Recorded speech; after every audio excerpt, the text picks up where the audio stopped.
안녕하십니까. 오늘은 정책평가 중에서 310페이지에 있는 평가의 논리 보겠습니다. 제일 중요한 부분이라고 그랬죠. 일단은 나오는 내용이 타당성의 종류, 개념 찾는 거예요. 개념 비교하는 거고, 그 다음에는 주로 나오는 것은 뭐냐면 내적, 외적 타당성의 저해 요인을 구분하는 거예요. 그래서 한 90%가 요 저해 요소 나오는 거고, 나머지는 개념 간단하게 보면 된다.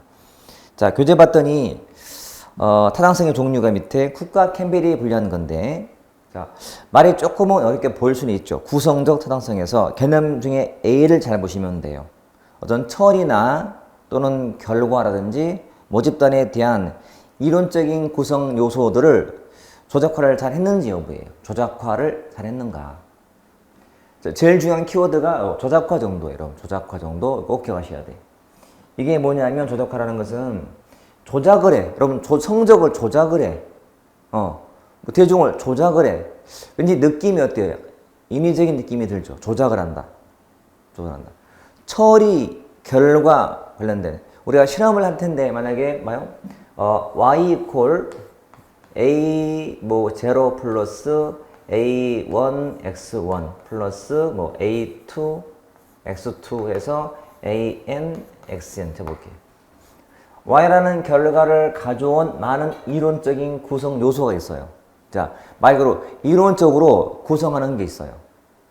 어떤 요소 중에서. 이럴 때, 이 결과를 좀 가져왔는지를 좀 정확히 알 수 있도록 조작화를 잘 해줘야 돼. 그런 뜻인데, 조작화라는 것은 좀 어렵고 좀 추상적인 개념들을 좀 쉽게 바꿔주는 거예요. 일부러. 조작을 하는 거야, 조작을.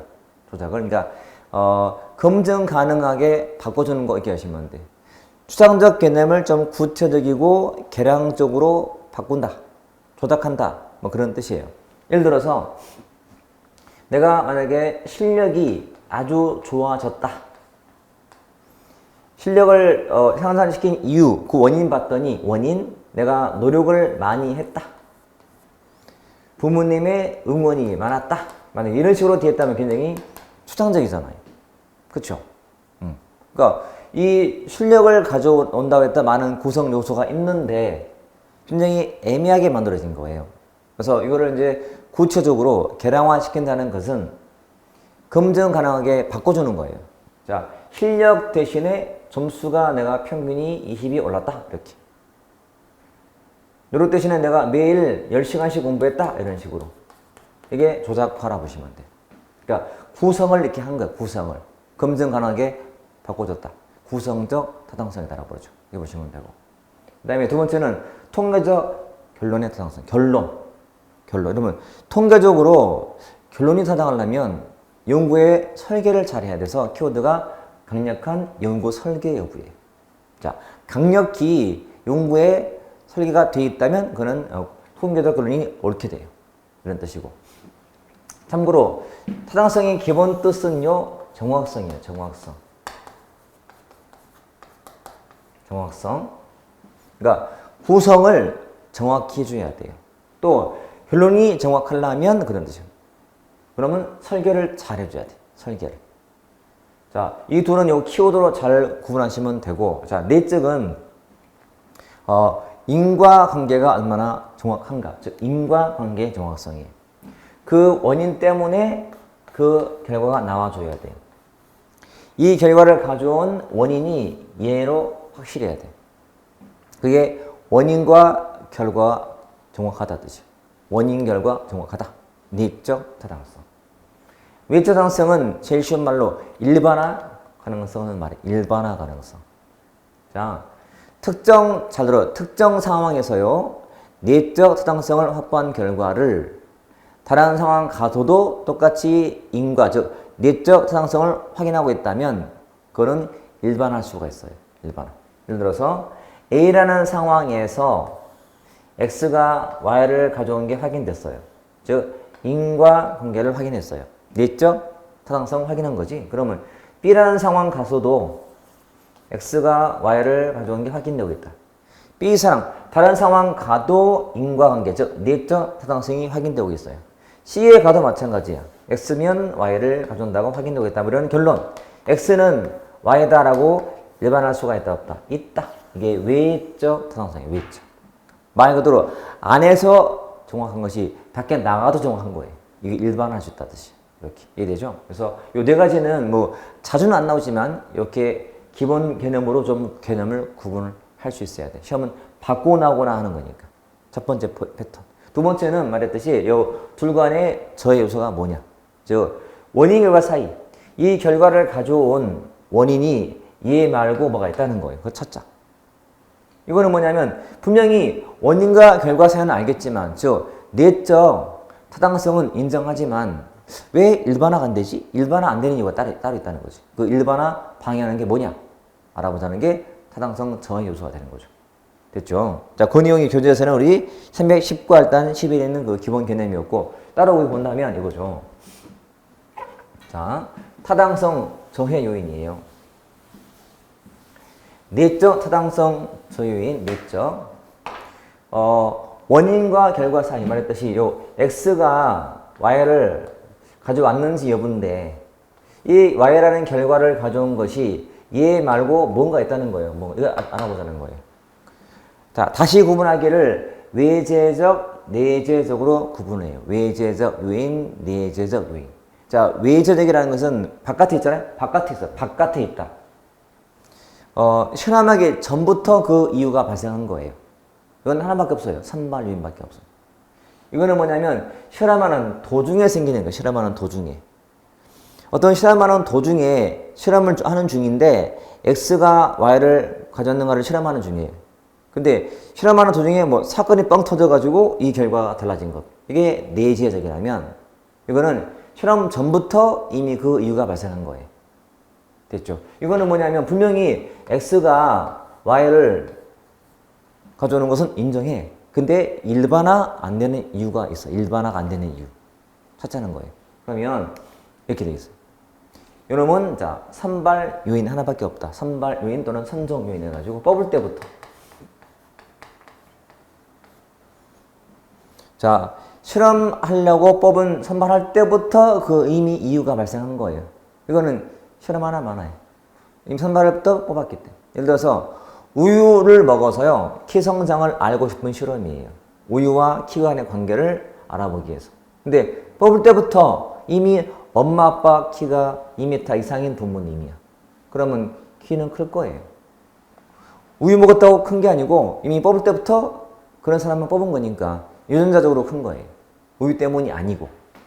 우유 때문에 그 아니라 유전자가 큰 거예요. 이런 식으로. 이게 선발 요인, 외재 요인. 뽑을 때부터 문제다 했듯이. 나머지는 실험하는 도중에 사건 터지고 애들이 알아서 크고 막 이런 거예요. 실험하는 도중에 어디 막 이탈한다거나 이런 식으로. 자, 이건 책을 볼 거니까. 그래서 시험은 기본 패턴이 요 2개 묻는 거. 다음 중 내적 타당성 저해 요인 아닌 거 묻거나 이렇게 비교하거나 아니면 내적 타당성 저해 요인 중에도 외재 내재를 묻거나 아니면 요 내용을 묻거나 내용적으로 이렇게 나올 거예요. 자, 책을 보시면 자, 311페이지예요. 밑에 자, 개념 확인 의의 기억의 A의 인과 관계의 정확성을 의미한다. 밑에 니은 내적 타당성의 저해 요인 나오죠. 하나가 외재, 하나가 내재. 그리고 넘겨보시면 312페이지 박스로 정리가 잘 돼 있죠. 자, 외재는 하나, 선발 요인. 자, 내용 볼게요. 하얀색 바탕에 실험 집단과 통제 집단을 구성할 때 생기는 문제예요. 자, 용어를 잘 보셔야 돼요. 실험 집단. 자, experimental 그룹이야. 실험 집단. 그리고 컨트롤 그룹, 통제 집단이에요. 우유를 먹인다면 얘는 우유를 주는 집단이고 실험 집단, 실험. 이놈은 통제를 해요. 우유를 못 먹게 통제해서 비교하려고 하는 거예요. 비교 집단. 이게 통제 집단 이퀄 비교 집단. 비교하기 위한 집단이기 때문에 우유를 주고 안 주는데 뽑을 때부터 여기 애들은 엄마 아빠가 큰 애들. 이놈은 일반 애들. 결과는 이미 끝난 거지. 키는 컸겠지만 키가 뭐 1년에 15가 컸겠지만 요 15라는 것이 우유 때문만이 아니고 이거는 원래 클 애들아서 큰 거다 뭐 그런 뜻이. 첫 번째. 외재. 선발 요인. 두 번째, 역사 요인.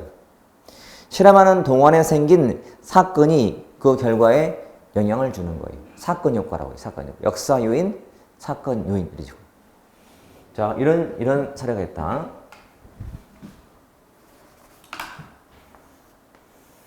자, 상반기에 오염이 너무 많아져서, 오염도가. 그래서 상반기 1월부터 6월까지의 측정 결과가 계속 수질오염이 증가하길래, 수질오염이. 그래서 정부가 한 달간 집중 캠페인을 했어요. 오염 줄이기 캠페인을. 그랬더니, 7월 말에 측정 결과가 봤더니 되게 낮게 나온 거예요. 자, 남들이 볼 때는, 정부가 캠페인의 결과구나, 라고 하고 싶었는데, 하필 요 실험 기간 동안에 장마가 발생해서 비가 많이 오는 바람에 물이 해색되는 바람에 측정치가 좋게 나온 거예요. 캠페인 때문이 아니고 비가 많이 와서 그랬구나 이거지. 그래서 물이 그렇게 측정이 된 거예요. 이게 역사유의 또는 사건 효과라고 해요. 사건 효과. 어렵지 않죠? 다 보면 단어가 다 답을 줘요. 답을 뭐 역사적인 사건, 그다음에 성숙 다 마찬가지. 상실 다 그러지. 자, 그다음은 성숙 효과부터 다시 볼게요. 성숙 효과. 자, 항상 역사 요인은 말 그대로 사건, 자, 터졌다 보시면 되고, 성숙은 말 그대로 애들이 크는 거야. 성숙 효과. 성숙 효과. 그래서 그 우유 먹어서 키가 크긴 크겠지만 그게 다가 아니고 애들은 알아서 큰다는 거예요. 자, 지금 우유 먹은 애들이 실험 집단인데 초등학교 5학년 대상으로 먹인 거야. 우유를 먹었더니 1년 뒤에 봤더니 애들이 10이 컸단 말이에요.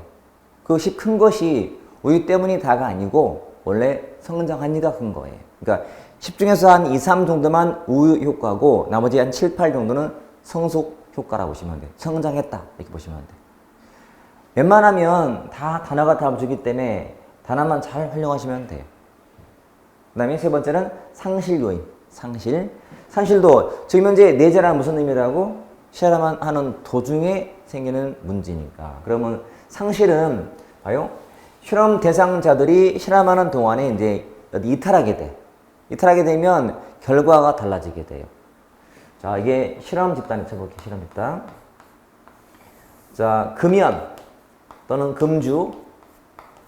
자, 프로그램에 좀 참여하는 사람들이 100명이 있다. 100명. 자, 이 100명 중에 실험하는 도중에 한 50명이 이탈했어요. 나 그만하겠다. 이사 간다. 나 나가겠다. 나가버린 거예요. 이탈. 상실됐다. 대상자가 이탈했다. 남아있는 50명 중에서 나중에 한 달 뒤에 40명이 끊었고 성공했고 10명이 못 끊었어요. 실패했다. 라고 할 때 발표하기는 이 프로그램은 성공적이다. 하면 돼, 안 돼? 안 된다는 거죠. 왜냐하면 이 상실한 사람을 빼고 한 결과이기 때문에 맞게 나올 뿐인 거예요. 이게 상실 요인. 상실했다. 이탈했다. 보시면 돼요. 이탈했다. 그 다음에 측정 요인이죠. 측정 또는 검사 요인. 자, 측정 것 자체가 어떤 결과에 영향을 주는 거예요. 측정 것 자체가. 내일 모레 이제 내가 IQ 검사 하기로 돼 있어서, 그동안 한 2, 3일 동안에 IQ 시험지를 먼저 풀고 간 거야. 모의고사 같은 것을 풀고 갔어요. 그러면 잘 나와, IQ가. 그치? 그건 시험 효과인 거예요. 내가 해봤으니까. 한마디로 말하면 경험치가 쌓이면 결과가 좋게 나오는 거예요. 첫 번째 실험 효과는 경험치. 여러분 평상시에 모의고사 많이 보잖아요. 그 모의고사 보는 것이 도움이 돼, 안 돼?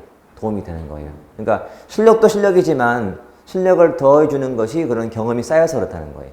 이게 측정 것 자체라는 시험 효과고 또는 검사 요인이고, 두 번째는 뭐냐면 시험이라는 그 상황 자체가 더 집중력을 키워주는 거예요.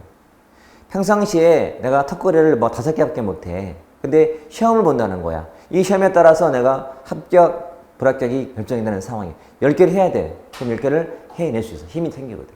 시험이라서 생기는 거거든. 여러분 평상시에는 연습할 때 잘 못하다가도 시험이다 그러면 더 잘할 수밖에 없어. 이게 측정 것 자체라는 내용이죠. 그래서 내용이 되게 번역을 많이 하니까 뭐 측정 요인, 검사 요인, 시험 효과라고 불러요. 시험 효과 같이 이렇게 됐죠? 이게 이제 네 번째.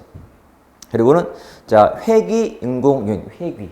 자, 회귀가 무슨 말이지? 회귀 돌아간다.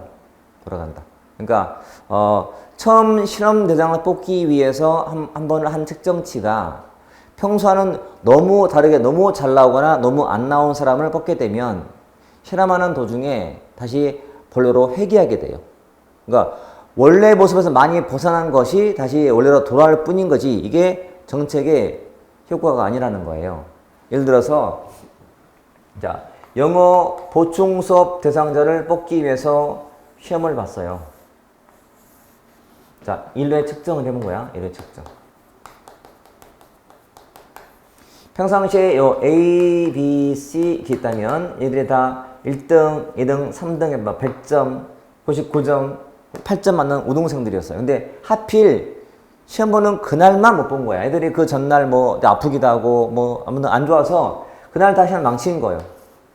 그래서 애들을 데리고 한 달간을 보충시켰더니 수업을 시켰더니 한 달 뒤에 다시 애들이 1등, 2등, 3등 했다면 이게 과연 이 수업 효과인가요? 아닌 거예요. 그냥 본래로 돌아가는 거예요. 회귀했다. 그러니까 원래 모습으로 돌아간 것이지 그게 정책의 효과가 아니란 뜻이에요. 이게 회귀 인공 요인 또는 뭐 통계적 회귀라고 부르기도 해요. 됐죠? 그 다음에 교재 보시면 측정 도구 변화인데 도구. 측정하는데 도구가 바뀌면 안 돼요. 우유 먹어서 키 성장을 측정하다가 갑자기 몸무게로 가버리면 이게 결과가 왔다 갔다 하는 거예요. 인관계가 사라지게 돼. 이런 문제. 또는 오염 효과, 오염 뜻이 두 가지인데 내용 보시면 간에 누출이라는 말과 누출 그리고 모방을 합친 거예요. 누출과 모방. 자, 뭐냐면 이쪽은 실험 집단 기숙학원이에요. 자, 학생들을 막 통제해가면서 막 공부시키는 기숙학원이고 여기는 일반 학원이에요. 통제 집단은. 일반 학원. 그래서 요 기숙학원에 있는 친구가 한 달에 한 번 이제 그 외출이 돼서 나와서 일반 학원 다니는 친구랑 만나서 같이 노는 거야. 놀다 보니까 이때 자기가 하는 걸 얘기해 주는 거야. 했더니 여기 있던 애가 그걸 모방을 해. 모방. 나도 해봐야지, 모방이. 여기서 쓰는 특수 자료가 이게 노출돼. 노출. 나중에는 기숙학원도 진학률이 90%, 일반 학원도 90%. 그럼 이거 효과 없네? 할 수가 없다는 거예요. 왜냐하면 모방을 했고 자료가 누출되어서 나온 결과이기 때문에 이게 없었다면은 효과 더 확실하게 있을 건데 뭐 그런 뜻이거든. 이게 오염 효과라고 불러요. 시험은 굉장히 많이 나오는 편이야. 시험에 나온다면 주로 여기 있는 게 니용사고로 나올 수 있는 거고 이거는 그냥 거의 비교 차원에서 보시면 돼. 그런 거 없으니까. 자, 이제 외적 보시면 의의 우측에 자, 어떤 특정 상황에서 내적 타당성을 확보한 평가가 다른 상황에서도 그대로 적용될 수 있는 정도예요. 즉 일반화 가능성이다 보시면 돼요. 일반화할 수 있는가? 일반화할 수 있는가? 근데 그 저에 소화했다. 왜 일반 안 되는가? 첫 번째, 실험 조작의 반응 효과라고 해요. 제일 많이 쓰는 단어가 요거 실험 조작의 반응 효과라고 불러요. 조작을 조작 일부러 하다 보니까 그게 뭔가 반응을 보여. 자, 앞에 배웠던 호선 실험이죠. 호선 실험. 그 호선 효과예요. 뭐냐? 호선 공장 사람들은 평상시에 자신들이 실험 대상이라고 인식을 하고 있어요. 아, 내가 지금 실험 중이지? 나를 누가 지금 보고 있지를 알기 때문에 평소하게 다른 행동을 보여. 이게 실험 조작에 따른 반응이에요. 이거는 일반화할 수가 없어요. 그러니까 자연스럽게 나온 결과를 일반화 가능할 수 있는 것이지 좀 인위적으로 조작에 따른 반응을 보이는 결과는 일반화할 수 없다는 것. 첫 번째. 실험 조작의 반응 효과. 단어에 실험 조작이 보이면 다 외적 타당성 저해한다 보시면 돼. 다른 말로 호선 효과라고 돼. 호선 효과. 더 쉽게는 여러분 호선 공장 실험 결과는 다른 공장에는 일반화할 수가 없어요. 호선 공장만의 이야기였거든. 이렇게. 첫 번째. 두 번째는 자, 여러 번 다수적 처리에 따른 간섭이에요. 한 번이 아니고 여러 번 하다 보니까 나온 결과는 일반화가 안 돼. 그러니까 한 번으로 안 나왔어, 결과가. 두 번도 안 나와. 세 번 안 나와. 수차례 했더니 나와. 그렇다고 해서 x는 y다 일반할 수는 없다는 거지. 할 때마다 나와줘야 x는 y다 라고 할 수가 있는 거야. 할 때마다 나와줘야. 이런 식이지. 그지? 제가 뭐 뭘 가르쳐서 내가 만약에 로또 번호에 적중하는 법을 알려줘. 자, 한 번에 안 돼. 두 번에도 안 돼. 수천 번 했더니 한 번 나왔어. 일반할 수 없어요. 내가 할 때마다 1등이 나오면 그건 일반할 수 있지. 내 말은 맞다 일반할 수 있지만 그게 안 된다는 거지. 그런 뜻이. 여러 번 처리했다. 세 번째, 표본의 문제. 그 표본의 대표성이 문제다. 뜻이 두 가지. 일단은 표본이 좀 커야 돼요. 우유 먹어서 키 컸는지를 알고 싶은데 우유를 먹이는 그 표본이 한 3명한테 먹여본 거야. 3명한테 먹인 결과를 뭐 수만 명한테 일반할 수가 없어요. 적어도 한 몇천 명은 먹어봐야 이게 일반화가 된다는 얘기지. 표본의 문제. 두 번째는 그 표본이 특이한 표본이면 안 돼. 일반적인 표본이어야지. 그게 일반화할 수 있지. 그래서 만약에 보충섭 효과를 알고 싶어. 근데 그 표본이 누구냐면 보충섭을 하고 싶은 사람을 뽑은 거야. 표본으로. 당연히 효과 있어 없어요? 있지. 근데 일반할 수는 없지. 왜냐면 보충섭을 원치 않은 사람들은 효과가 없을 거거든. 처음부터 표본이 보충섭을 원하는 사람을 뽑았으니까 효과는 있는 게 당연한 거예요. 표본의 대표성 문제. 이렇게. 트리밍 효과. 이것도 비슷해요. 처음부터 효과가 나올 사람만 뽑는 거예요. 크리밍 효과라고. 이거 크리밍이겠다. 됐죠? 자, 요놈과 요놈의 비교. 요놈과 요놈의 비교. 가장 기본적인 패턴이다. 이렇게 보시면 돼. 됐죠? 그래서 시험 나오면 용어만 잘 보더라도 답은 금방 구분된다 이거죠. 자, 넘겨볼까요? 넘겨서 교재에는 신뢰도가 나올 텐데. 자, 뜻은 일관성이고요. 자, 타당성의 뜻은 정확성, 신뢰성은 일관성. 둘은 꼭 알아두셔야 돼요. 그리고 이 내용과 우리 교재에 나와 있는 314페이지에 그 날개 쪽에 좌우에 그림 하나 있죠. 그림. 자, 우리가 사격할 때 쓰는 표적판이 있어요. 자, 그게 지금 말고도 뒤에 가면은 인사행장에 나와. 인사행장에. 그러니까 뒤에서 배울 시험의 타당성 할 때 나올 거예요. 자, 시험에 타당성이 높냐, 낮냐 때 나올 거예요. 자, 지금 들어보시면 뒤는 할 게 없겠네요. 미리 설명 드릴 거예요. 자, 일단은 개념부터 다시 한번 확인해 보자. 신뢰도나 신뢰성은 일관성. 타당성 또는 타당도는 정확성이. 그림처럼.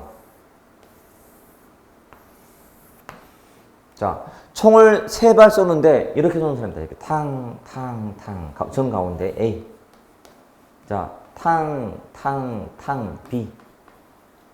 탕, 탕, 탕, C. 이렇게 있어요.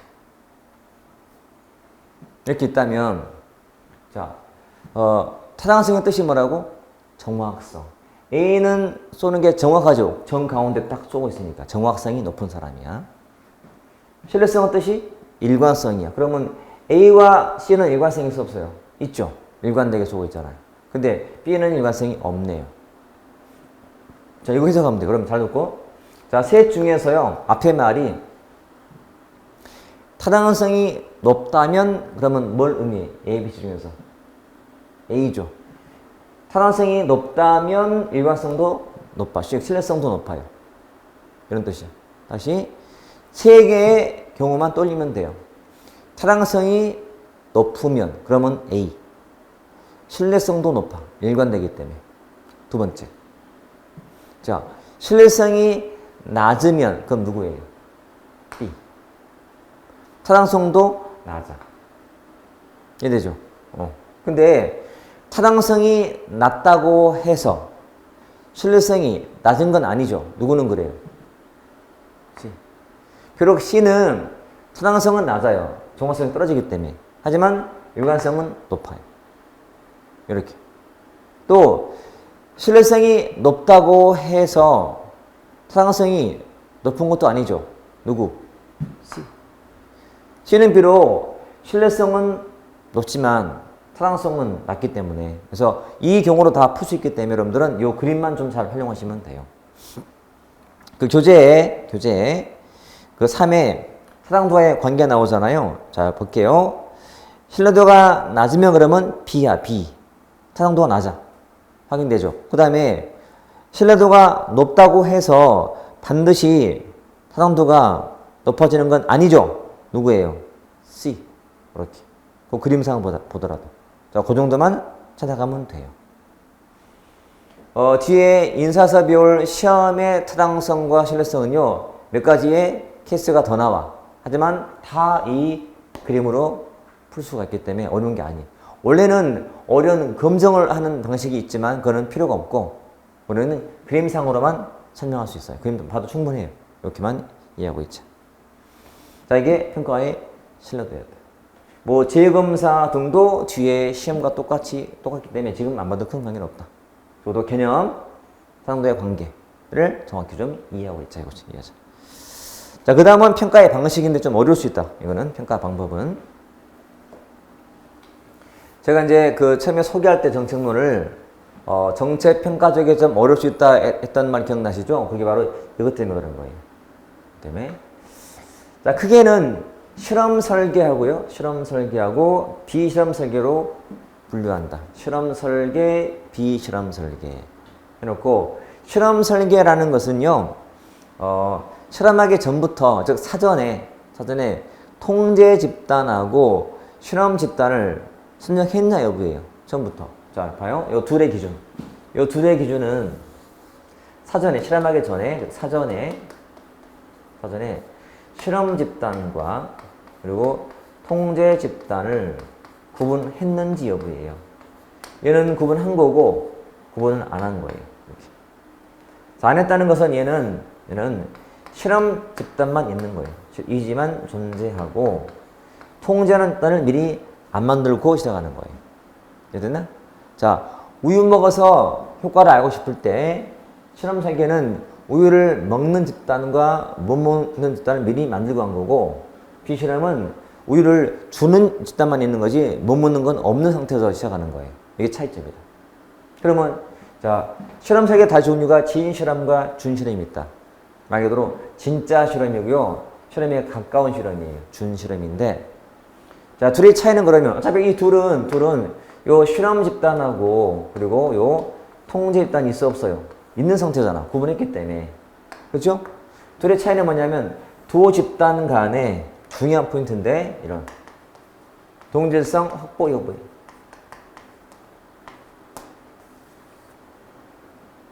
이러면 확보를 한 거고 확보를 안 한 거예요. 이렇게. 확보한 거고 확보 안 한 거고. 자, 이게 E지. 이게 C지. 실험 집단, 통제 집단. 똑같이 만들어서 시작하는 거야. 근데 준실험은 구분은 돼 있어. E지와 C지가 구분은 돼 있지만 성질이 다르게 만든 거예요. 이렇게. 자, 우유 먹어서 키 성장을 알고 싶은 실험인데 요 진실험 방식은 우유를 먹이는 집단하고 못 먹는 집단 간의 성질이 비슷하게 만든 거야. 강남의 초등학교 5학년 1반, 5학년 2반 이렇게 만들었다면 비슷하게 만든 거야. 그죠? 이놈은 우유를 주는 집단인데, 이놈은 강남 초등학교 5학년 1반이고, 이놈은 저기 섬에 있는 뭐 분교학교라 쳐보기. 성질이 다른 상태야. 이런 비교하시면 돼. 그러면 진실험 같은 경우는 똑같은 상태잖아, 지금. 근데 봤더니 우유 먹어서 키가 10이 컸고, 이놈이 8이 컸다면, 이 차이는 뭐 때문에 나온 거야? 우유 때문에. 즉, 우유는 키 성장에 효과가 있다, 없다? 있다 할 수 있지. 왜? 먹고 차이가 막 보이잖아요. 따라서 진실험은 특징이 내적 타당성이 높아요. 반대로 외적 타당성이라든지 또는 실험 가능성은 낮아요. 두 개는 무조건 반대로 보시면 돼, 반대. 근데 봐요. 준실험은 성질이 다른 채 만들었거든? 이런 것 같으면 성질 다르게 만들어 놓고 같은 약을 처방했을 때 차이가 난다 하더라도 그게 꼭 이 약의 처방이라고 믿어 안 믿어? 안 믿어요. 왜? 처음부터 다르게 만들었잖아요. 그러니까 차이가 나는 것이 꼭 어떤 실험에 대한 그 결과가 아니라 원래부터 그럴 수밖에 없는 상황이라는 거예요. 그래서 인과 관계가 좀 낮게 돼. 그 원인과 결과 사이 중에서 꼭 그 원인 때문에 결과가 나왔다? 우리는 의심이 가는 거예요. 그래서 이게 좀 낮은 실험이다 보시면 돼. 그러면 이 중에 더 중요한 거지. 그러면 요 실험 집단하고 통제 집단을 똑같이 만드는 방법이 무작위 배정이에요. 무작위 배정. 자, 여러분, 어감이 좀 그렇지 중요한 단어예요, 여러분. 무작위로 배정해야 성질이 유사해지는 거예요. 무작위 배정. 자, 무작위 반대가 뭘까요? 무작위 반대가 자기적이야. 자, 학원에 오는 학생들을 반배치할 때 무작위로 해. 한 사람은 무조건 A, 한 사람은 B 이렇게 해서 좀 많이 만들면 성질이 비슷해져요. 동질성 확보. 근데 원장이 약간 자기적이야. 공부 좀 잘하게 보여. A반. 못해 보여. B. 사기적인 거지.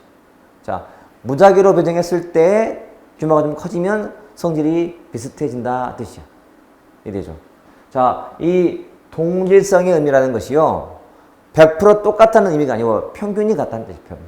그러니까 1대1식의 동질이 아니고 평균이 비슷한 이러면 돼. 평균이 비슷한. 이게 동질의 뜻이. 이해되죠? 그래 놓고 진짜 어려운 것은 뭐냐면 이 준실험의 종류가 복잡해요. 다시 뭐 축조 방법, 재계적 통제 방식 나눈 다음에 여기에 또 세 가지, 두 가지가 나와. 이거는 맨 나중에 해도 충분해요. 그래서 일단은 질문 내용 중에서 가장 기본이 첫 번째가 비동질적 통제 집단. 누가 봐도 주인 실험이야. 일단은 통제 집단이 있어. 그러니까 실험 설계야. 근데 그게 비동질이야. 그러면 준 실험이 되는 거죠. 그리고 시험은 얘만 한번 나왔다. 회기 불연속 설계만. 얘만 참고하자. 별거 없다. 별거 없다.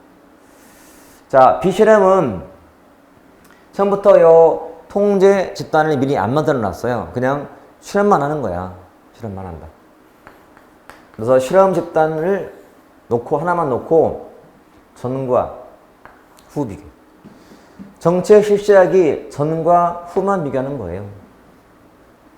자, 우리 뭐 종합반 수업 듣는데 또 단과 수업 듣는데 단과를 듣기 전과 후를 비교하는 거예요. 수업 듣기 전에는 점수가 60이었어요. 들은 다음은 90이었다. 이 90이라는 것이 꼭 수업 때문인가 의심이 가요. 왜냐면 수업 들었지만 혼자 뭐 끝난 다음에 인강 듣기도 하고 심지어는 과외 받기도 하고 이래서 성적이 더 잘 나올 수 있잖아요. 이게 한계점이에요. 따라서 비실험은 자, 내적 타당성이 낮고 반대로 외적 또는 실험 가능성이 높다 보시면 돼요. 이건 딱 반대로 보시면 돼요. 얘는 중간이고. 이렇게.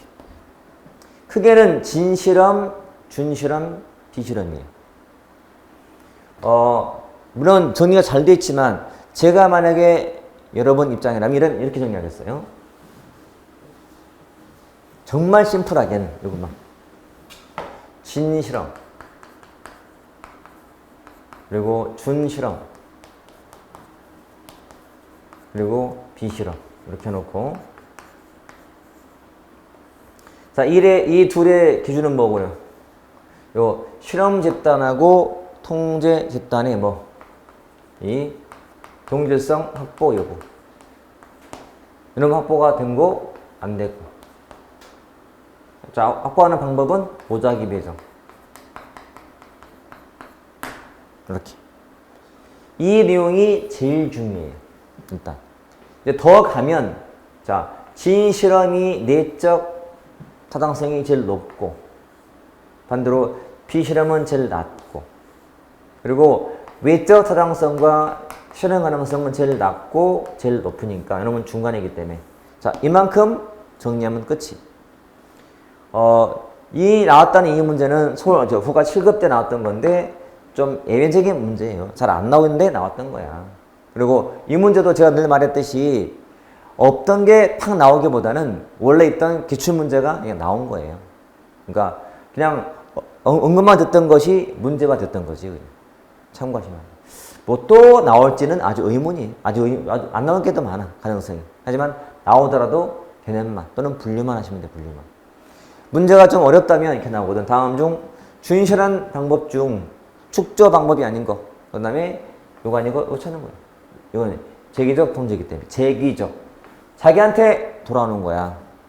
자기한테. 그러니까 내가 실험 집단이 되는 동시에 통제 집단이 되는 관계야. 제기적 통제라고 불러요. 이것만요. 라고 생각해. 자, 교재 볼게요. 확인. 자, 실험 설계 314페이지. 첫 번째 진실험. 기억 중요하네요. 실험 집단과 통제 집단을 무작위로 배정하여 독립성을 확보해서 하는 실험이다. 특징의 밑에 내적 타당성은 비교적 높은 반면 외적 타당성과 실현 가능성은 낮다. 준실험은 기억, 실험 집단과 통제 집단을 사전에 선정하지만 두 집단의 독립성을 확보하지 않고 행하는 실험이다. 라고 되어 있죠. 우측의 유형, 뭐 축조, 맨 아래 B의 제기적 통제. 그 안에 가나다. 가나. 그 정도. 칠판에 있는 정도를 일단 분리만 해 놓자.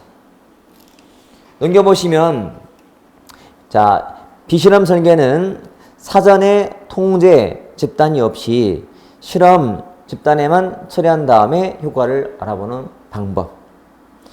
자, 종류, 방법 되게 많지만, 밑에 A만 알면 되겠다. 정책, 실시, 도노 비교, 그것만. 자, 그래서 특징의 맨 밑에, 뭐, 내적 타당도는 낮지만, 외적 타당도와 실현 가능성은 높다라고 하는 거예요. 그렇게 비교하시면 된다. 제가 여러분들 바라는 거는 칠판에 있는 거 있잖아, 지금. 실험 설계, 비실험 설계. 두 개 기준. 그리고 실험 설계에도 진실험, 준실험 비교하는 거. 더 나아가서 준실험의 종류, 축조와 제기적 통제를 비교해서 이 종류를 좀 기억하면 정말 베스트. 난 정말 힘들다, 하기 싫다 하는 분들은 이 둘만이라도. 무작위 배정, 동질성 확보. 됐죠? 이만큼이 평가 때 쓰는 방법이었다 이거죠. 자, 우리 교재 317에 나와 있는 참고의 평가 기본법은 이건 숙제로 남겨둘게요. 시험에서는 은근히 자주 나와요. 시간상 다 못하기 때문에 이거는 보자. 됐죠? 자, 넘겨보시기.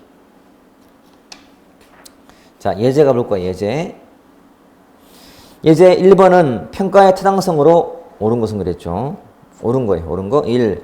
외적 타당성은 어떤 수단과 효과 사이의 인과관계 파악, 인과관계는 뭐? 내적. 2.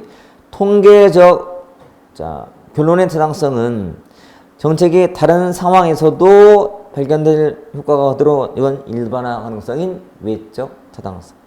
3.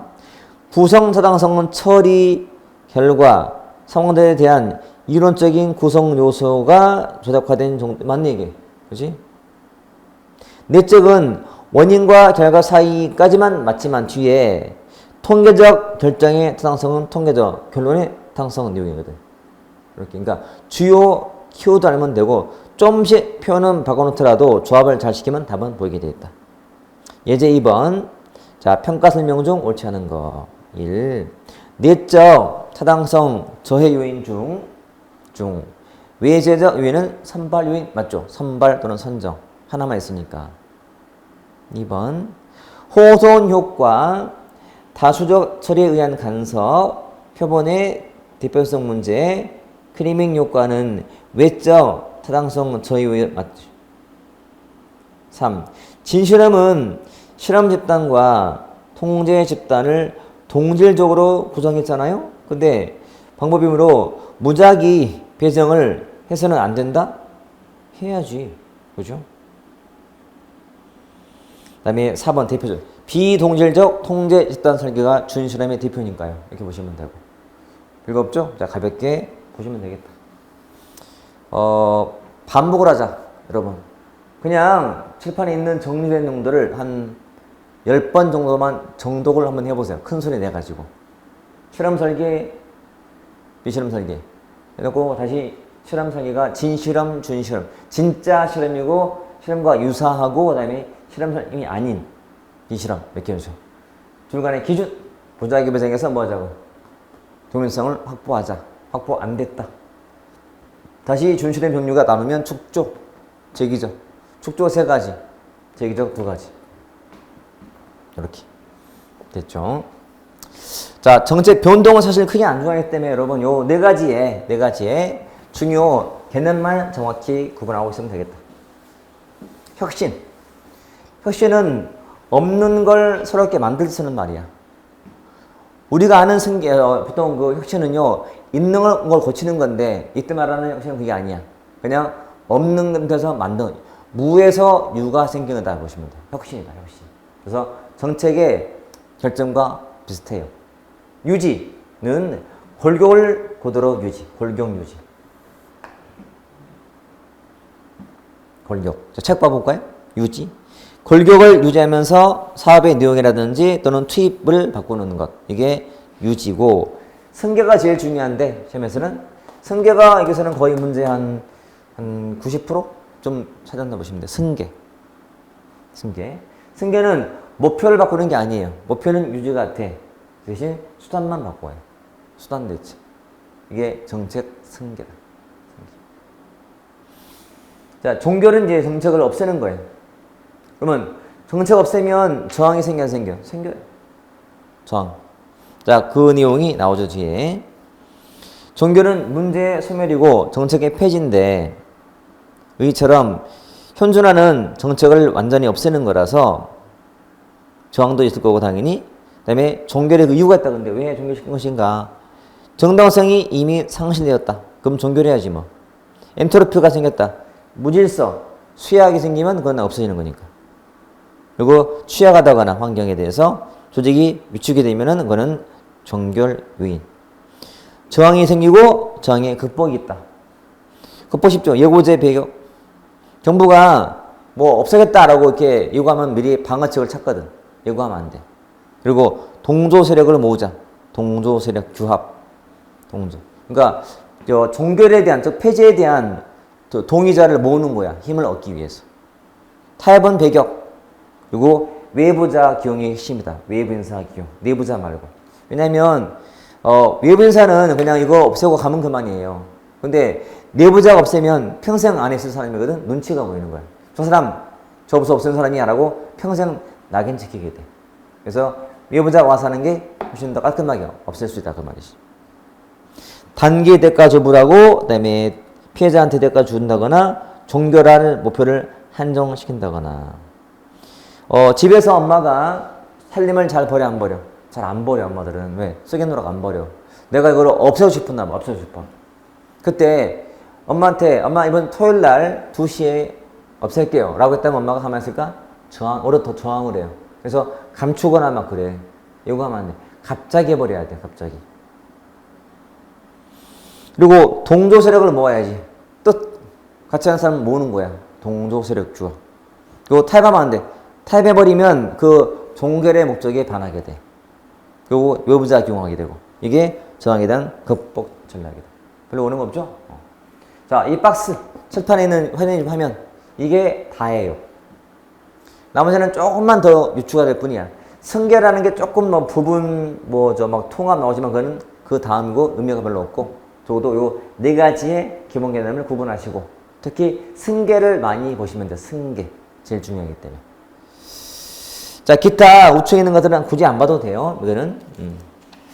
넘겨서 하나 풀고 쉬어볼게요. 324페이지에 보시면 예제 3번이죠. 유형 중에서 목표는 유지하면서 수단을 새롭게 대체하는 것. 목표 유지, 수단 대체가 정책 승계. 이렇게 많이 나와, 문제가. 그거 보시면 되겠다. 됐죠? 자, 쉬었다가 기능론을 보도록 하겠습니다.